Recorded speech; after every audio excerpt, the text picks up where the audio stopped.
नमस्कार दोस्तों, मेरा नाम है विजय कुमार। आप देख रहे हैं कॉमिक्स पिटारा चैनल को। तो चलिए दोस्तों, डायमंड कॉमिक्स में चाचा चौधरी की इस शानदार कॉमिक्स को शुरू करते हैं, जिसका नाम है चाचा चौधरी और हकीम जमाल गोटा। तो आप देख सकते हैं इसका कवर पृष्ठ, जो कि कुछ इस तरह का है। तो चलिए इसकी शानदार स्टोरी को शुरू करते हैं, जिसकी पहली स्टोरी है, जिसका नाम है हकीम जमाल गोटा। एक कस्बे में नीम हकीम जमाल घोटा आए और दवाखाना खोल बैठे। क्यों भाई कल्लन, क्या दवाइयाँ तैयार कर दी? मरीजों के आने का टाइम हो गया है। अरे हकीम साहब, दवाइयाँ क्या खाक है? आप तो चीनी की गोलियां बनवा रहे हैं, इससे मरीजों को क्या आराम आएगा? ये तो साफ बेईमानी है। तो नहीं समझता, इसी को हम बिजनेस कहते हैं। 5 रुपए के 1 किलो हम चीनी लाएं, उसकी 1000 गोलियां बनाई। अगर हर मरीजों को 10 गोलियां 2 रुपए में दवाई कहकर दी जाए तो 200 रुपये हमारे पास आ जाएंगे, जिसमें 195 रुपये मुनाफा होगा। लगता है मरीज आ रहे हैं। हकीम साहब, मुझे सख्त बुखार है। बैठो, दवाई देते हैं। पहले बताओ, एक समय में तुम कितनी रोटियां खाते हो? रोटियां खाने का मेरे मर्ज से क्या ताल्लुक? अरे भाई, तुम्हारी खुराक के हिसाब से ही दवाई देंगे। एक समय में यही कोई 4-5 रोटियां खा लेता हूँ। ठीक है, ये लो 10 गोलियां। जो कोई जितनी रोटियां खाता है, उससे दुगुनी गोलियां दी जाती है। निकालो 2 रुपए। शाम को जब दवाखाना बंद हुआ, क्यों कल्लन, आज कितने रुपए आए? वाह हकीम जी, सारी गोलियां बिक गई। देखो ये नोटों के ढेर।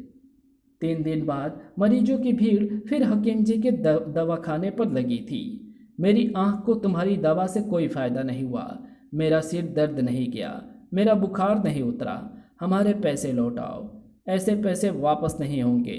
मेरा काम है दवा देना, मर्ज ठीक करना नीली छतरे वाले का काम है। अगर तुम ठीक नहीं हुए तो ये ऊपर वाले का दोष है। ये नीम हकीम हमारे पैसे नहीं लौटाएगा। इस तरह तो दूसरे लोग भी ठगे जाएंगे। चलो चाचा चौधरी के पास चलें। सब चाचा चौधरी के पास जाकर हाल सुनाते हैं। ठीक है, अगर उस हकीम की दवा 2-4 लोगों को भी आराम पहुंचाती और कुछ को नहीं, तो वो बेकसूर था। पर जब सब के सब मरीजों की बीमारी वैसी की वैसी ही है, तो जरूर कोई धांधलेबाजी है। आओ साबू, जरा हम भी हकीम साहब से दवाई ले आएं। चाचा चौधरी दवाखाने पहुंचता है। हकीम साहब, हमारे एक मरीज के पेट में दर्द हो रहा है। गोलियां दे देते हैं, 2 रुपए निकालो। ये लीजिए 2 रुपए। हाँ, अब बताओ कि मरीज एक समय में कितनी रोटियां खाता है? यही कोई 1,500-2,000। हैं? मजाक मत करो चौधरी। हकीम और डॉक्टरों से मजाक नहीं किया करते। मजाक नहीं कर रहा हकीम साहब, आप दवाखाने से बाहर आकर खुद उसे देख ले। चलो देखें जरा बाहर आकर। बाप रे, अबे कल्लन, ये तो हमारे दवाखाना की सारी गोलियां चट कर जाएगा। आप अपने फीस तो ले चुके हैं, इसे 4,000 गोलियां दीजिए। कल से मेरा ये मरीज हर रोज आपके दवाखाने से दवाई ले जाया करेगा। मेरी तौबा, मेरे बाप की तौबा, मेरे पास कोई दवाई नहीं है, वो तो चीनी की गोलियां हैं। ठीक है, इन सारे मरीजों के पैसे वापस करो। अभी करता हूँ, और मैं दवाखाना बंद करके कहीं दूर चला जाता हूँ। तो चलिए इसकी अगली स्टोरी को शुरू करते हैं, जिसका नाम है चाचा चौधरी का पंखा। ना जाने हर साल ये कमबख्त गर्मी क्यों आ जाती है। पसीने के मारे बुरा हाल हो जाता है। भगवान, गर्मी के मौसम में पसीना तो आएगा ही। कहते हैं मोटे लोगों को गर्मी अधिक सताती है, इसी वजह से मैं शायद परेशान हूँ। पंखे का बटन दबाओ और फिर देखो हवा से घर शिमला की तरह ठंडा होता है या नहीं। अरे हाँ, मैं तो भूल ही गई थी कि कल ही हमारे यहाँ पंखा लगा है। लो, बटन दबा दिया, मगर पंखा तो चला ही नहीं। तुम तो कहते थे कि इसकी ठंडी हवा से घर शिमला बन जाएगा। भगवान, लगता है बिजली चली गई है। जब करंट ही नहीं है तो पंखा किससे चलेगा? गर्मियों में ये एक और मुसीबत है। चलो हम जाकर किसी बाग में बैठते हैं, पेड़ों की ठंडी हवा से गर्मी दूर हो जाएगी। खोटे, मैंने अभी चाचा चौधरी और चाची को बाहर जाते देखा है। लोटे, चाचा चौधरी के घर कल एक नया पंखा लगा है। सच? खोटे, तो यहीं ठहर, मैं वो पंखा उतार कर लाता हूँ। आजकल अच्छे अच्छे दामों में बिक जाएगा। दरवाजा खुला है। चाचा चौधरी घर को कभी ताला नहीं लगाता। पंखा नया है, पेंच खोलने में ज़्यादा दिक्कत नहीं होगी। बचाओ बचाओ, ये आवाज़ तो अपने घर की तरफ से आ रही है। भगवान, हमें घर वापस चलना होगा। बचाओ बचाओ, मैं ये पंखा चुराने आया था। भगवान, तुम पंखे का स्विच ऑन ही छोड़ गई थी। तो चलिए इसकी अगली स्टोरी को शुरू करते हैं, जिसका नाम है फैशन। चाचा चौधरी और साबू घूम रहे थे कि अचानक, क्या हुआ साबू? आज पहली बार ऊंची एड़ी के बूट पहने हैं। इनके साथ चलने का तजुर्बा नहीं था, पैर फिसल गया। अरे, अगर ऊंची एड़ी के जूते पहनकर तू ठीक तरीके से चल नहीं सकता तो इन्हें उतार फेंक। ना चाचा जी, मैं ये जूते नहीं उतारूंगा, आजकल इन्हीं का फैशन है। अच्छी बात है, आओ मेरे साथ, मैं तुम्हें बताऊं कि फैशन क्या क्या गुल खिलाता है। थोड़ी दूर पर। तू रो क्यों रहा है भाई? कुछ मत पूछो, मेरे साथ बुरी हुई। मैं अपनी बू शर्ट के लिए यह कपड़ा खरीद कर लाया था। जब घर गया तो पता चला मेरी पत्नी भी बिल्कुल ऐसे ही कपड़े खरीद कर लाई है। तो क्या हुआ, तुम बू शर्टें सिलवा लो? नहीं, ऐसा नहीं हो सकता। मेरी पत्नी यही कपड़ा अपने ब्लाउज के लिए लाई है। फिर तुम अपने कपड़े की बू शर्ट और पत्नी अपने कपड़े का ब्लाउज सिला ले। यही तो झमेला है, यही तो झमेला है फैशन का। चूंकि यही कपड़ा मेरी पत्नी ब्लाउज के लिए लाई है, इसलिए इस लेडीज कपड़े की मैं बू शर्ट नहीं सिलवा सकता। उधर पत्नी ने जब बू शर्ट का मेरा कपड़ा देखा तो अपने ब्लाउज का कपड़ा यह कहकर फेंक दिया कि वो मर्दाना है। फैशन ने तो गजब ढा दिया है। चल भाई साबू, आगे चलें। आगे जाने पर, अरे क्यों लड़ाई कर रहे हो? जरा गौर फरमाइए, मेरा ये फोटो देखो, कितने सुंदर लच्छेदार बाल थे। इस कल्लू नाई ने तो उस तरह फेर कर सब सपाचट कर दिए। इसमें मेरा क्या कसूर है? जैसा इसने कहा था मैंने वैसा ही कर दिया। अच्छा, क्या कहा था इसने? दरअसल लोगों ने मुझे टोकना शुरू कर दिया था कि क्या पुराने फैशन के बाल लिए फिरते हो, क्यों नहीं एक्टर कट फैशन के बाल कटवाते। तो मैं इस नाई के पास गया। मैंने इससे पूछा कि ये किस फिल्म स्टार जैसे हेयर स्टाइल चाहता है, दिलीप कुमार, राजेश खन्ना या अमिताभ जैसा।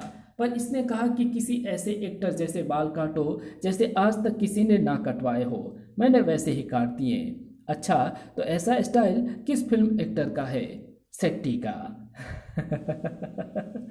तो चलिए इसकी अगली स्टोरी को शुरू करते हैं, जिसका नाम है फूल। चाचा जी, बैठे बैठे सुस्ती आने लगी है। साबू, आओ जरा गोला फेंकने की कसरत कर लो, फुर्ती आ जाएगी। ये 100 किलो का गोला तुम्हारे लिए स्पेशल बनवाया है। हाँ, इसे फेंकने के लिए कुछ दम चाहिए। अगर मैं ये फूल चुपके से तोड़ दूं तो किसे पता चलेगा? और तभी साबू गोला फेंकता है। धड़ाक, ओ, धप, और वो सीधा तारकोल के डब्बे में गिर जाता है। बीबी के फूल ने हमें कहाँ पहुंचा दिया। तो चलिए इसकी अगली स्टोरी को शुरू करते हैं, जिसका नाम है इंटरव्यू। मेरा नाम चौपट है। मैं ढपोर एंड कंपनी में नौकरी के लिए इंटरव्यू देने जा रहा हूँ। मैं भी नौकरी के लिए वहीं इंटरव्यू देने जा रहा हूँ। वाह, हम दोनों एक ही नौकरी के लिए जा रहे हैं। लो, खाओ पान। वाह, तुम्हारा पान बड़ा लाजवाब है। पान खाते ही उसे नींद आ गई। अब ये सोते रहे, मेरी नौकरी पक्की है। अब चाचा जी, एक नौजवान फुटपाथ पर सो रहा है। साबू, उसे जगाना चाहिए। नौजवान, जागो। छपाक। मुझे चौपट ने पान में कुछ दवाई मिलाकर खिला दी है। अगर मैं इंटरव्यू में नहीं पहुंचा तो मेरी नौकरी गई समझो। तुम इंटरव्यू में पहुंचोगे। साबू, इस नौजवान को दफ्तर पहुंचा दो। तुम्हारा दफ्तर किस दिशा में है? ढपोर एंड कंपनी पश्चिम में है। और वो उसे उसी दिशा में उछाल कर फेंक देता है। धड़ाम। मेरी कमर। इंटरव्यू में अभी 1 मिनट है। नौजवान, तुम्हारी समय की पाबंदी देखकर मैं खुश हुआ। तुम्हें नौकरी पर रख लिया जाता है। क्या आपको दफ्तर जाना है?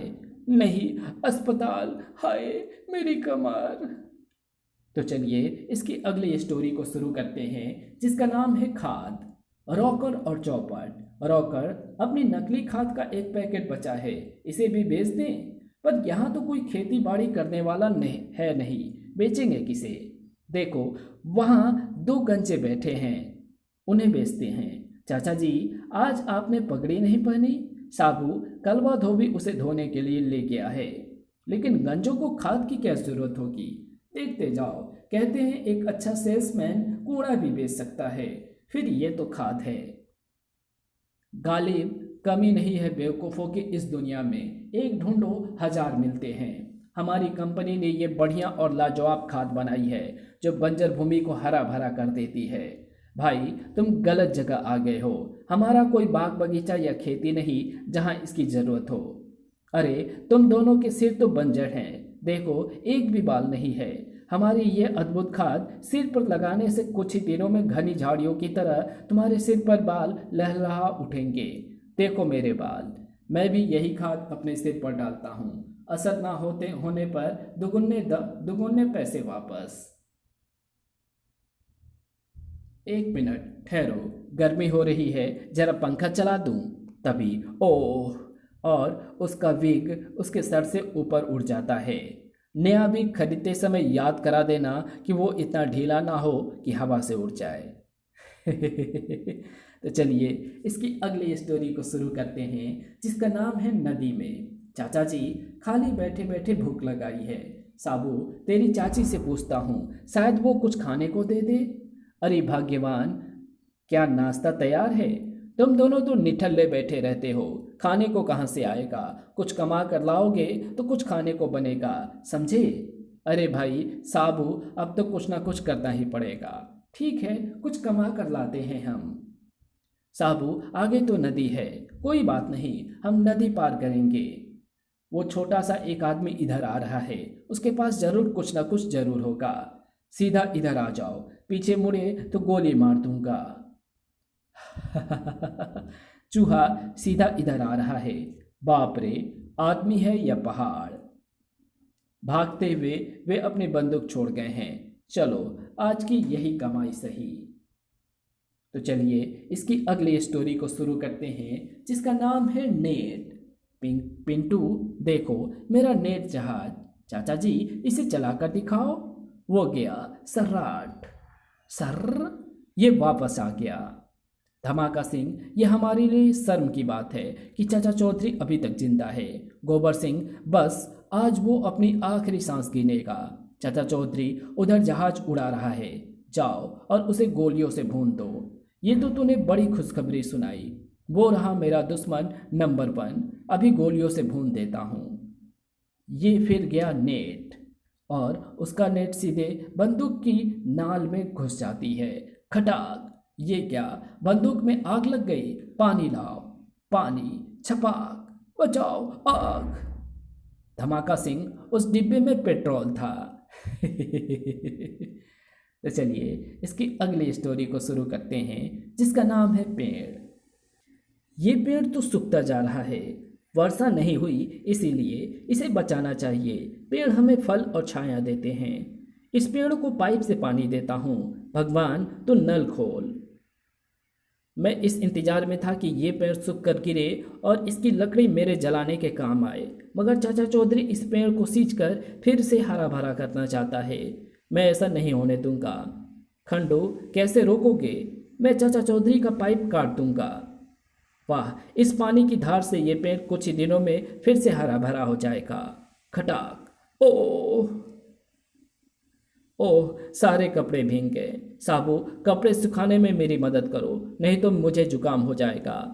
लेकिन खंडू, मेरा तरीका थोड़ा अलग है। कोई भी तरीका हो, लेकिन जल्दी करो। तड़ाक, जब तक कपड़े धूप में सूख नहीं जाते वहीं लटके रहो। देखा, पेड़ों का एक और फायदा। तो चलिए इसकी अगली स्टोरी शुरू करते हैं, जिसका नाम है रॉकेट का अपहरण। धमाका सिंह, कोई तरकीब सोचो जिससे पैसा आए। लो, पैसा आ गया। चाचा चौधरी को अपना कुत्ता रॉकेट बहुत प्यारा है, हम इसे पकड़ लेते हैं और फिर फिरौती में 10,000 रुपये मांगते हैं। रॉकेट, ये लो। गोबर सिंह, तुम रॉकेट को संभालो और मैं चाचा चौधरी से 10,000 वसूल करने जाता हूँ। साबू, तुमने रॉकेट को कहीं देखा है? नहीं चाचा जी, सवेरे से वो दिखाई नहीं दिया और आगे भी दिखाई नहीं देगा। अगर तुमने मुझे 10,000 रुपये नहीं दिए, वो हमारे कब्जे में है। फिरौती हमने आज तक किसी को नहीं दी, तो फिर समझ लो तुम्हारा कुत्ता स्वर्ग को पार्सल हो गया। हम उसे बचाने के लिए फार्मूला नंबर 99,999 का इस्तेमाल करेंगे। अब तुम कोई सा भी फार्मूला अपनाओ, कुत्ते को डाको गोबर सिंह के कब्जे से कोई नहीं छुड़ा सकता। साबू, फार्मूला नंबर 999 का इस्तेमाल करो। अरे ये क्या है? Formula number 999। तड़ाक! धमाका सिंह अभी तक नहीं आया। क्यों ना इस कुत्ते को अब मैं गोली मार दूं। धड़ाम! रॉकेट आ गया। लगता है हमारा फार्मूला नंबर 999 कामयाब रहा। तो चलिए इसकी अगली स्टोरी को शुरू करते हैं, जिसका नाम है साबू का गोला। इस लाला ने बैंक से अभी 50,000 रुपये निकलवाए हैं। डमरू, मैं कमाई करने जा रहा हूँ, अपना बैग इधर दो। कार स्टार्ट है, भागो। मेरे 50,000 सर्राट। डमरू, आज की कमाई हो गई, अब कुछ दिन चैन से बीतेंगे। मेरे रुपए। साबू, तुम्हें आने वाले ओलंपिक खेलों में शामिल होना है। गोला फेंकने की प्रैक्टिस कर लो। गोला विश्व रिकॉर्ड से कम दूरी पर मत गिरे। अच्छा चाचा जी। साबू गोले को बहुत ही तेजी से घुमाता है और फेंकता है। ये गया। शहर से बहुत दूर निकल आए हैं, अब हमें कोई नहीं पकड़ सकता। धड़ाक! ओह साबू, आओ। कहो चाचा जी, कोई विश्व रिकॉर्ड टूटा कि नहीं? रिकॉर्ड का तो पता नहीं, हमारी कार जरूर टूट गई है। मेरे पैसे मिल गए, वरना मेरा दिल जरूर टूट जाता। तो चलिए इसकी अगली स्टोरी को शुरू करते हैं, जिसका नाम है साका। साबू, लगता है हमारे पीछे कोई आ रहा है। साका तुम? हाँ चूहे, मैं तुम्हें मारने आया हूँ।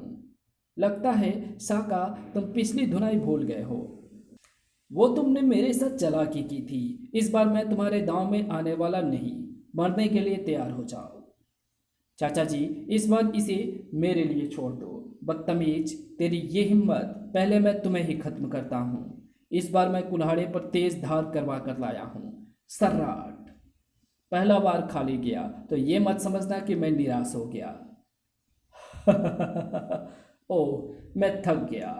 मैं तुम्हें बताता हूँ कि वार कैसे किया जाता है। धड़ाक! कहो, दिन में तारे दिखाई दिए, चांद भी दिखाई दे रहा है। तो चलिए इसकी अगली स्टोरी शुरू करते हैं, जिसका नाम है सेखू। अरे छेदीलाल, क्या बात है? रो क्यों रहा है? मैं मरने वाला हूँ।